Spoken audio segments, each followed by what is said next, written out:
Salut tout le monde, j'espère que vous allez bien. Alors on se retrouve aujourd'hui pour une nouvelle vidéo, un petit peu particulière cette fois-ci, puisque c'est la fameuse vidéo FAQ pour fêter les 500 abonnés. Et avant tout, je tenais à remercier toutes les personnes qui ont commenté, qui ont liké, qui se sont abonnés, qui ont partagé. Merci pour tous vos commentaires de soutien, franchement ça fait super plaisir.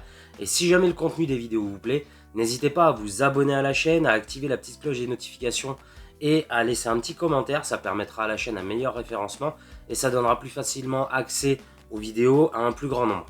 Mais avant de commencer cette vidéo, je voulais remercier Olivier Grégory qui m'a repris sur une grosse erreur que j'ai faite dans la vidéo de Denakistrodon acutus, à savoir mon approche taxonomique. Effectivement, dans la vidéo, je vous expliquais que le genre avait été décrit après l'espèce et il s'avère qu'en fait, ce n'est pas vrai. Donc, je tenais à te remercier, Olivier Grégory, d'avoir remis les choses au clair. Pour ce faire, je dédierai une vidéo exclusive à l'approche taxonomique par rapport à ce que tu m'as expliqué et par rapport à la littérature que tu m'as envoyée. Donc je te remercie infiniment, merci beaucoup et j'espère que cette vidéo te plaira. Allez, on va commencer la vidéo questions-réponses. Alors j'ai eu pas mal de questions très intéressantes. J'ai sélectionné toutes les questions qui me paraissaient le plus pertinentes, le plus intéressantes et du coup je vais y répondre. Alors ne vous inquiétez pas, elles seront peut-être pas forcément dans l'ordre, mais je vais répondre à toutes les questions. Alors, première question qui m'a été posée, enfin qui m'ont été posées, par Cecilia JN sous la vidéo de Caliophis bivirgatus, qui nous dit, comme d'habitude, vidéo très intéressante, je te remercie. J'ai plusieurs questions. La première, quels sont leurs prédateurs dans ce cas, en plus de leurs semblables, comme expliqué? Alors, dans le cas des Caliophis bivirgatus, je ne vais pas vous mentir, j'ai pas trouvé énormément de prédateurs potentiels pour ce serpent. Par contre, il y a plusieurs choses qui sont à prendre en compte. Premièrement, ce serpent vit dans des régions où il cohabite avec d'autres serpents ophiophages au venin quand même assez violent. Exemple, Ophiopagus, qui est capable d'administrer des quantités de venin phénoménales, ou encore les Bongarus, qui sont des serpents avec un venin neurotoxique assez violent. Mais hormis les serpents, il va aussi y avoir des animaux comme les varans par exemple. Il faut savoir que les varans sont des prédateurs qui n'ont pas peur de s'attaquer à des serpents venimeux de certaines espèces qui ont un venin très toxique. Donc je suppose que les varans sont tout à fait capables de s'attaquer à des serpents comme les Caliophis. Après, ça n'a jamais été observé, donc on n'a pas trop de réponse à cette question-là. Et ensuite, elle me demande, les serpents ophiophages sont-ils toujours immunisés contre le venin, ou certains ne peuvent manger que des non-venimeux? Alors, cette question-là, je ne vais pas y répondre tout de suite parce que y a plusieurs personnes qui me l'ont posée, mais de différentes manières. Donc, j'y répondrai plus tard, mais vous allez voir, la réponse, elle est assez surprenante. Allez, je passe à la question suivante. Alors, les questions suivantes m'ont été posées par Lolo Reptile. Merci pour ton commentaire et tes questions. Qui me demande, tu t'intéresses beaucoup aux venimeux, penses-tu en élever un jour? Es-tu capacitaire pour certaines espèces? Alors, je m'intéresse beaucoup aux venimeux parce que oui, je compte en élever un jour, mais dans un cadre professionnel. Comme je vous le dis dans mes vidéos, personnellement, je ne conçois pas la détention de venimeux dans le cadre du loisir. Ce sont des serpents qui représentent un réel danger pour l'être humain, qui vont avoir des venins qui vont être plus ou moins actifs sur l'homme. Et personnellement, je trouve qu'un détenteur d'animaux dangereux a une responsabilité envers les autres. Et ensuite, niveau professionnel, j'ai envie de travailler avec les venimeux depuis plusieurs années, tout simplement pour aider la recherche et la médecine. Donc c'est un cadre bien spécifique et je me renseigne énormément sur la législation au niveau de la France, sur la détention de serpents venimeux et le travail dans ce domaine, pour pouvoir faire du bon travail et aider la recherche et la médecine. Est-ce que j'ai déjà possédé un serpent venimeux? La réponse est oui. J'ai déjà possédé un serpent venimeux non soumis à certificat de capacité. Mais même là, j'ai fait très attention à ce que j'ai fait avant de l'obtenir. Je me suis énormément renseigné sur l'espèce, à savoir Aramphiophis oxyrhynchus, pour voir le caractère, le comportement. Est-ce que c'est des serpents qui sont manipulables facilement ou pas? Parce que quand il faut nettoyer le terrarium, c'est toujours mieux de mettre le serpent en sécurité pour pouvoir intervenir en toute sécurité dans le terrarium. Et ça m'a permis de me frotter à mon premier serpent venimeux. Et je peux vous garantir que c'est une expérience qui m'a fait me remettre en question sur mes conditions de maintenance de mes animaux et mes techniques de manipulation. C'est peut-être bête, mais c'est quelque chose d'hyper important à mes yeux. Il faut pouvoir travailler en sécurité. Suis-je capacitaire pour des serpents venimeux? À l'heure actuelle, non. Je suis en train de monter mon dossier de certificat de capacité et d'AOE, à savoir que je veux passer un certificat de capacité professionnel. Donc en France, c'est soumis à 1000 heures de formation et c'est un projet de toute une vie. Mais c'est pour ça que je m'intéresse énormément aux serpents venimeux, tout simplement parce que ce sont des animaux, et ça a été prouvé par les recherches scientifiques qui ont été faites jusqu'à aujourd'hui, qui peuvent aider l'homme à vaincre certaines maladies et à pouvoir sauver des millions de vies par an. Je vous donne l'exemple de ma dernière vidéo avec Deinocheirostrodon acutus dont le venin est étudié pour ses propriétés à tuer les cellules cancéreuses, et c'est pas le seul. Vous avez une espèce du genre Crotalus qui actuellement est étudiée pour ses mêmes propriétés. C'est pareil, le développement de sérums antivenimeux. Vous avez certaines espèces qui sont immunisées d'office contre le venin de certaines espèces venimeuses. Et ça, j'en parlerai tout à l'heure. Mais voilà, je veux travailler avec des serpents venimeux. Je veux que ce soit fait dans un cadre professionnel et sécurisé. Donc je compte bien passer mes certificats de capacité et AOE et faire ce qu'il faut pour pouvoir un jour réaliser mon rêve. Voilà Lolo Reptile, j'espère avoir répondu à tes questions. Si jamais t'en as d'autres, n'hésite pas. On passe à la question suivante et elle nous vient de Pascal Marot. Donc je te remercie Pascal pour ta question et ton commentaire, ça fait hyper plaisir. Et tu me demandes s'il y a eu des cas d'attaque d'anaconda sur des jaguars. Même si cela paraît peu probable, sauf peut-être dans son milieu aquatique où il est plus à l'aise. Alors, personnellement, je pense que ça a déjà dû arriver, mais ça doit être extrêmement rare parce que le jaguar, c'est un animal qui est quand même assez rapide au niveau déplacement, qui est très à l'aise sur terre comme dans l'eau. C'est un animal qui est doté de griffes et de dents assez tranchantes et qui a une puissance de morsure assez phénoménale. Donc j'ai fait des recherches, ça n'a jamais été documenté dans ce sens-là, donc l'anaconda attaque le jaguar. Par contre, ça a été plus fréquemment documenté dans l'autre sens. Le jaguar est le prédateur de l'anaconda. Donc je pense que ce n'est pas une proie de prédilection pour l'anaconda. Voilà. On passe à la question suivante et elle nous vient de Aziz8206. Je te remercie Aziz pour tes commentaires et tes questions. Est-ce qu'il existe des serpents non venimeux dans la famille des élapidés? Alors la réponse, elle est toute simple. Non, il n'existe aucun serpent non venimeux dans la famille des élapidés. Tout simplement parce que la famille des élapidés va regrouper tous les serpents dotés d'un appareil venimeux, donc des poches à venin, reliés par des canaux à une denture protéroglyphe. Donc des crochets à venin situés à l'avant de la gueule fixes. Alors, fixes, oui et non. Les crochets peuvent être mobiles. Si on regarde chez les mambas par exemple, les crochets sont mobiles. Mais par contre, ce ne sont pas des appareils solénoglyphes comme chez les vipéridés, parce qu'il n'y a pas ce système de rétractation au moment de l'ouverture de la gueule. C'est juste des crochets qui peuvent bouger. D'accord? Mais non, il n'existe aucun serpent non venimeux dans la famille des élapidés. Ensuite, j'ai une question d'André Fleurier. Merci André pour ta question. Qui me demande, crois-tu qu'une personne qui possède une vipère ou un crotale chez lui peut lui donner des proies mortes, comme pour les couleuvres élevées en maison? Merci. Alors, effectivement, une personne qui possède des serpents venimeux type vipère ou crotale peut donner des proies mortes à son serpent. Il va les accepter. C'est des serpents qui répondent, comme tous les autres serpents, aux stimuli. Et généralement, les éleveurs préfèrent donner des proies mortes à leurs serpents, tout simplement parce que ça va éviter le risque de blessure pour leur animal. Je ne sais pas si vous êtes au courant, mais un rongeur, ça a des dents qui sont quand même assez acérées et c'est capable d'infliger des morsures assez sévères. Donc personnellement, on préfère donner des proies mortes pour éviter tout risque de blessure pour nos animaux et la souffrance animale de la proie, parce qu'une mort, qu'elle soit par constriction ou par envenimation, c'est pas quelque chose d'anodin et ça reste quand même assez douloureux. Donc oui, une personne qui possède une vipère ou un crotale à la maison peut donner des proies mortes à son animal. Alors, le suivant, c'est pas une question, c'est plutôt un commentaire, mais je tenais à relever parce qu'il est très intéressant. Il vient de Aziz8206, qui nous dit: lorsque je vois le cobra royal, je n'arrive pas à croire qu'il ne tue pas autant de gens. Sa force, son venin, sa grandeur, et pourtant pas tant de morsures que ça. PS, bonne vidéo, fascinant les cobras. Alors Aziz, il y a plusieurs facteurs à en prendre en compte pour expliquer le fait qu'il n'y ait pas énormément de morsures de cobra royal. La première chose, c'est que le cobra royal, là où il vit, il est un peu traité comme un être divin. C'est-à-dire que on ne s'en approche pas, on le respecte, on le laisse tranquille, parce que c'est un être qui est au-dessus de l'homme. D'accord? C'est les croyances et les mythes des régions où il habite. La deuxième chose, je suppose que tu as déjà vu des vidéos sur YouTube de dresseurs de serpents en Asie, et ils prennent de gros risques pour faire le fameux baiser de la mort, mais il y a déjà eu des cas de morsure sur ces baisers de la mort.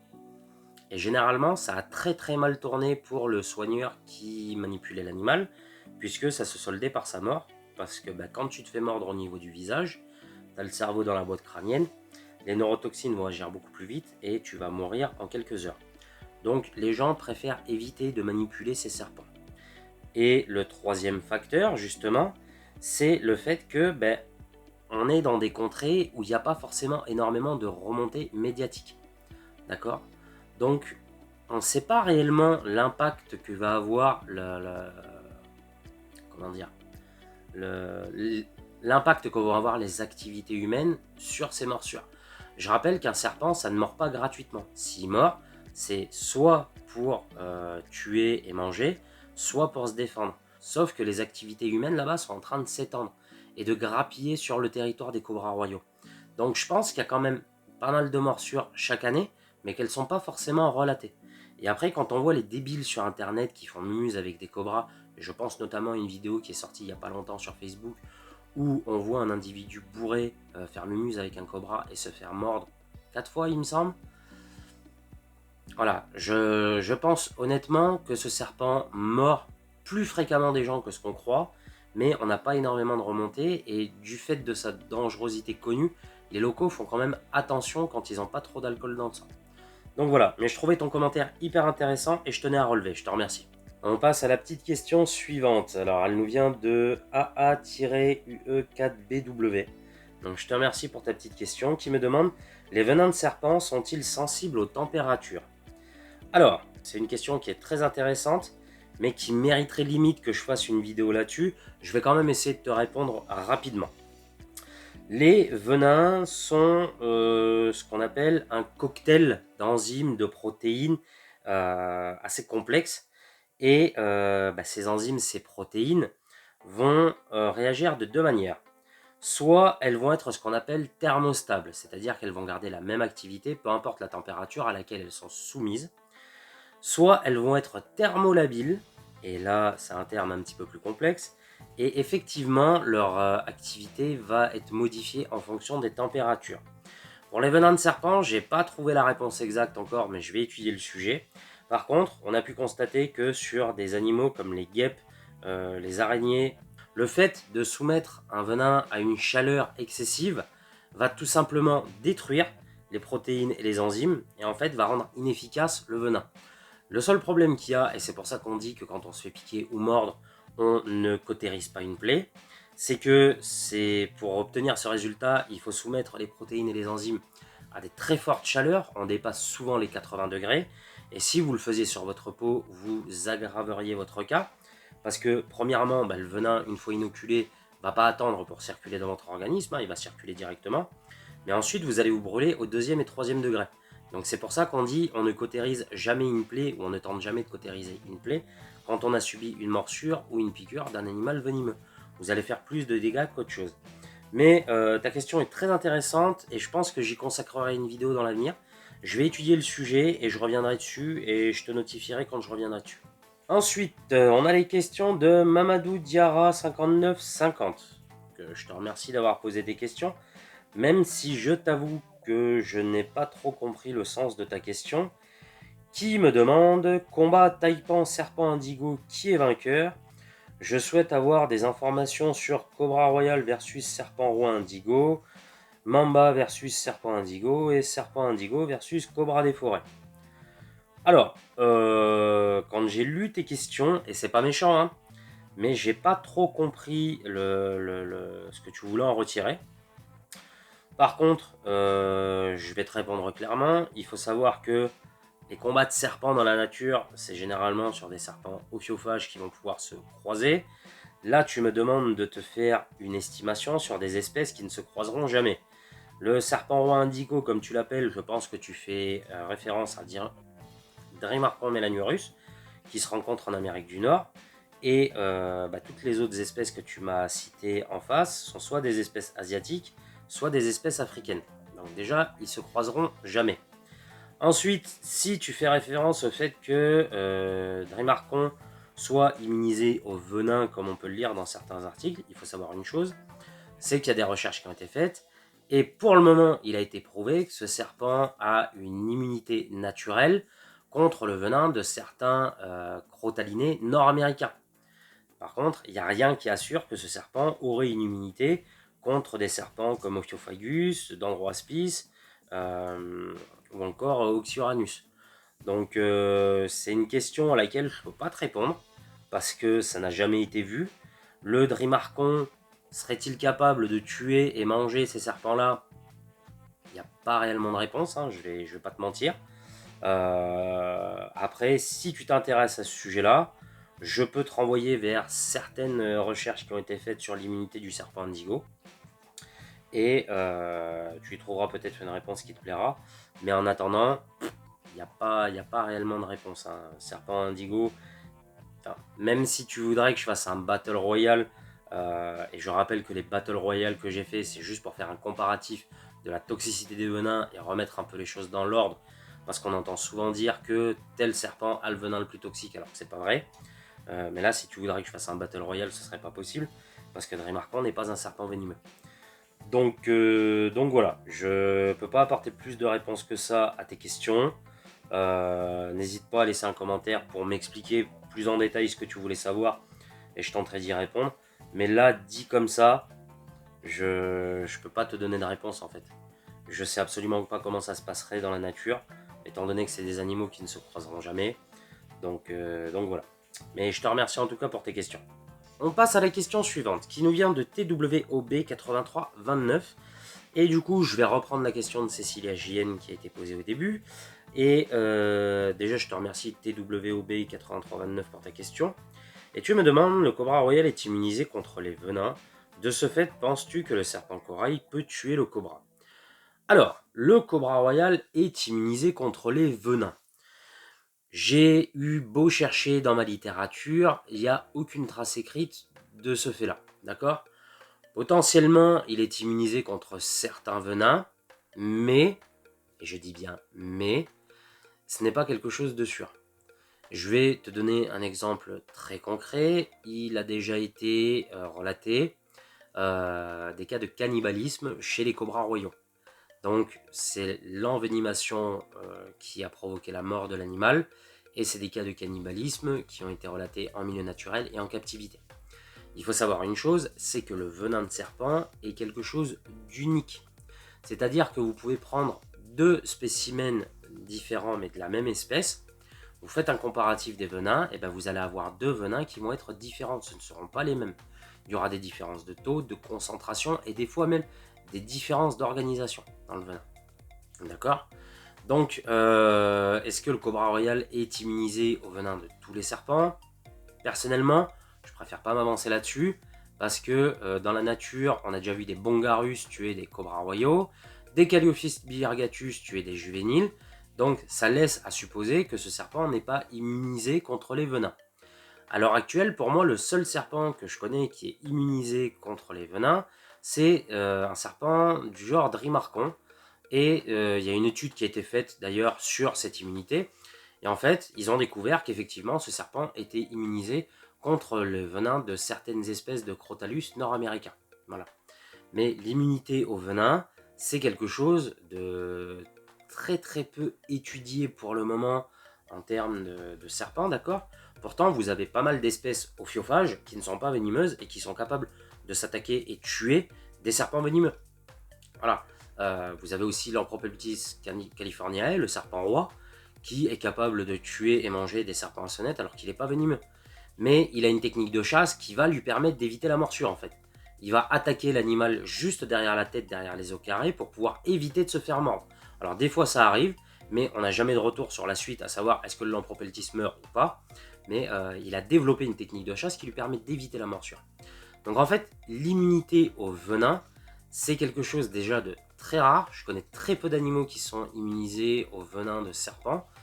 Si je vous dis pas de bêtises, il me semble que le seul mammifère, enfin les seuls mammifères qui sont immunisés au venin de serpent, vous avez le ratel, les mangoustes. Je crois bien que c'est les seuls qui sont complètement immunisés. Après, il y en a peut-être d'autres, mais les mammifères, c'est pas forcément mon rayon. Mais chez les serpents, en tout cas, la seule espèce que je connais qui est immunisée au venin de serpent, c'est Drimarcon. Donc pour répondre à ta question, est-ce que Calliophis serait capable de tuer un cobra royal? Étant donné qu'il tue des juvéniles, j'ai envie de te dire oui. Après, est-ce que Calliophis va oser s'attaquer à un Ophiophagus adulte quand on voit la différence de taille? Je pense que non. Parce que le Cobra Royal adulte, c'est quand même une belle taille. Calliophis, ça reste beaucoup plus petit. Donc je pense que non, et il aurait aucun intérêt à le faire, puisque de toute façon, il serait trop gros pour qu'il le bouffe. Alors oui, il y a des serpents qui des fois ont les yeux plus gros que le ventre, mais ça reste très rare. Et ensuite, pour revenir du coup à la question de Cecilia JN, les serpents ophiophages sont toujours immunisés contre le venin? Ah non, ils sont pas toujours immunisés contre le venin, et ça peut même se retourner contre eux. Et certains ne peuvent manger que des non-venimeux. Alors, est-ce qu'ils vont se focus que sur des non-venimeux? Ça, j'ai envie de te dire non. Ils vont bouffer ce qui va passer à leur portée. Et des fois, ça va leur porter préjudice. Voilà. C'est les serpents dans la nature vont se contenter de ce que la nature leur offre. Donc, s'ils tombent en face d'un serpent non venimeux, ils vont en profiter et ils ont toutes les chances de manger. Par contre, s'ils tombent en face d'un serpent venimeux, ils vont se concentrer sur ce qu'il y a, c'est-à-dire le serpent venimeux. Pour te donner un autre exemple, on a déjà vu des Ophiophagus ana s'attaquer à des Trimeresurus sans problème. Pourtant, Trimeresurus est un serpent venimeux. On a déjà vu des bongars s'attaquer à des serpents venimeux. Bon, après, le bongar, c'est un serpent qui, lui, n'a peur de rien, il va bouffer tout ce qui passe. Il va pas chercher à comprendre. Mais non, ils vont pas se concentrer que sur des serpents non venimeux. Et j'ai même envie de te dire que c'est plutôt l'inverse. Étant donné qu'ils vont plus trouver de serpents venimeux, ils vont se concentrer sur les serpents venimeux. Et c'est pour ça que tu as beaucoup d'espèces venimeuses ophiophages qui ont développé des venins à action très rapide, justement pour maximiser leur chance de ne pas se faire mordre en retour et de pouvoir bouffer. Donc les serpents ophiophages et leurs venins, c'est un cas d'étude qui est très intéressant. Je pense même que du coup, après avoir lu vos questions, j'en ferai une vidéo complète pour vous en parler, parce que pour moi, c'est un sujet qui est très intéressant. Et je vous remercie pour vos questions, elles sont très intéressantes et très pertinentes. Et bien voilà les amis, c'est la fin de cette petite vidéo FAQ, j'ai pris énormément de plaisir à la faire, ça m'a fait super plaisir de pouvoir échanger avec vous et d'avoir vos retours, franchement ça fait hyper plaisir, c'est un leitmotiv de ouf. Je vous remercie pour vos abonnements, vos likes, vos partages, vos commentaires, ça permet à la chaîne de progresser. Là on a dépassé les 600 abonnés, franchement ça fait super plaisir. À chaque fois que je regarde mon compteur, j'ai un petit pincement au cœur parce que je pensais pas que j'atteindrais autant d'abonnés et autant de suivi sur la chaîne. Pour moi, les serpents, c'était un sujet qui passionnait pas forcément beaucoup de monde.